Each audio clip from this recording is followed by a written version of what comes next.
Hi, I'm your host Vasco Duarte. Welcome to the Scrum Master Toolbox podcast, where we share tips and tricks from Scrum Masters around the world. Every day, we bring you inspiring answers to important questions that all Scrum Masters face day after day. Hello everybody, welcome to one more week of the Scrum Master Toolbox podcast, and this week joining us from Berlin in Germany is Ludmila Reyter. Hi Ludmila, welcome to the show.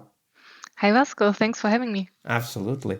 So Ludmila started as a project manager. I know that journey very well since I started as a project manager too, and became a Scrum Master early on and has been working with teams in the software development sector for more than 7 years, but with other teams in general, basketball, study teams, much longer.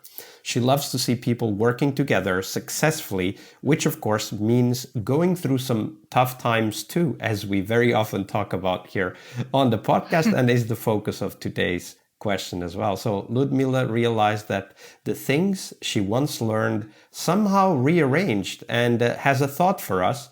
Never be sure that what you think you know now will be true forever. So Ludmila, that was a short intro. Tell us a little bit more about yourself and how did you end up becoming a Scrum Master?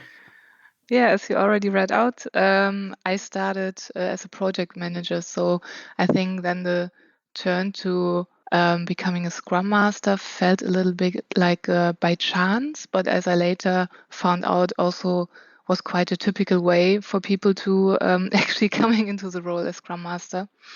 It was actually my first job after my studies, and then I did some internships, and then I started a job in Cologne, and they were looking for a project manager to buy and assess a tool for their service teams, an email response management tool, because the teams were growing and there was so much more complexity, and they just wanted a tool that could figure all the things out that they had to figure out on a daily basis.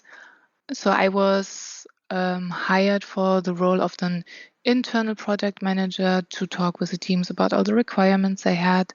We had an external project manager who was really experienced in this kind of, big tool projects. And so we worked together for a year actually on this project. So a long phase of getting all the requirements in, looking at and comparing the tools, having a pilot phase, and actually after a year realizing that what the problem was not the tooling, but that of course our processes somehow did not fit the growth and the daily life of the company and the teams anymore. Sounds familiar. Yes, it is. That's what I'm seeing. It's really typical. At the time when I joined, I think we were around 100 of employees, and by the time the project kind of ended, we were already by, I think, 140, 150, and this growth also continued. So when I left after 5 years, we were over 250, I think, at that time. And yes, so for me, being new to this company, it was really difficult to already know what kind of processes they have, to just understand how everything is going. So the learning for me after this year was, okay, I should have known that, or I somehow needed to know this a bit earlier on. So we could more look into the processes and not in the requirement wish list that everyone came up with. And actually then at the same time, in the development department of that company, the team started with this new thing called Scrum, having a look into it. And we had a lot of people straight from university, and some of them started as project managers. So we were all kind of remodeled to be Scrum Masters because we are the ones that are good at organizing stuff. And, also very typical. Also very typical, yes. And then some others were kind of put into the role as product owners. And yes, so that's somehow how we started. So just, I think we got a 1 day or 2 day training, and then we just learned on the job. And we figured a lot of things out during the first 2 years that worked well, that didn't work that well. People who didn't feel comfortable in the role as Scrum Masters also changed their role within the company. We hired new Scrum Masters. So yeah, it was a lot of learning on the job And I also remember like the first things that actually we needed to do was talking to one developer and taking him almost by the hand to walk to another person to just have them sit together and talk. Also very typical. Yeah. So this is how I became a Scrum Master. Yeah. Absolutely. As I said, and as we were commenting as you told the story, it's kind of a typical journey. Yeah. The thing that really stands out to me is how often we fall for this idea that a tool will solve all our problems, and then realize that actually what's wrong is not the old tool or the new tool. It's just that our organization is changing, the processes are changing, and the tool is just too slow to adapt. Yes. It was a great learning for the first year of my job. It was also very stressful, of course, because it's your first job and you don't know whether you do something wrong and how it should be. But I had I was lucky with the company, so they didn't blame me for this or anyone else. It was just how it was, and then we I think started also to reorganize just the service teams to then attend more carefully to the growing needs of these teams and how the processes actually should look like or could look like. And yeah, I think for everyone involved, it was a good learning. I'm sure it was. And of course, as we are on the topic of learnings, today's Monday, Fail Monday, as we call it here on the podcast. And we talk about failures because we learn a lot from those. So, Ludmila, share with us one of those stories, a story where, you did your best, but at that time there was still a lot of learning ahead. So share that story with us. There are actually two things coming to my mind, and I will maybe start with one story first because I would also be interested to hear maybe from you or others how maybe others also perceive this. I moved to Berlin 2 years ago and I started in a company as first and only Agile coach with the idea of forming a team of Scrum Masters who would then work in this company, which I found really nice and challenging. And I really wanted to also step into a more challenging role. So I said, yes, I'll do this. However, when I started, I think 1 month later, already one of the two persons who hired me and had this idea was gone. And the whole thing of setting up a whole team was also really quickly dropped. So I was then in this company trying to, or with a not really clear mandate, but trying to look at, okay, how agile are we and where are some opportunities? And so I talked a lot to different people. I had two teams that I was more closely, observing or accompanying. So one as a Scrum Master and the other one was more like a organizational team put together, and they needed help also with their some processes and definitely some visualization opportunities. But basically, everyone, or I kind of tried to figure out what the problem there is, and basically everyone knew what the problem is, were not always happy to share it with me, but they also wanted me to kind of solve the problem for them. And the problem was definitely also the leadership. It was a tight hierarchy, and it made it quite difficult for the teams to also work independently.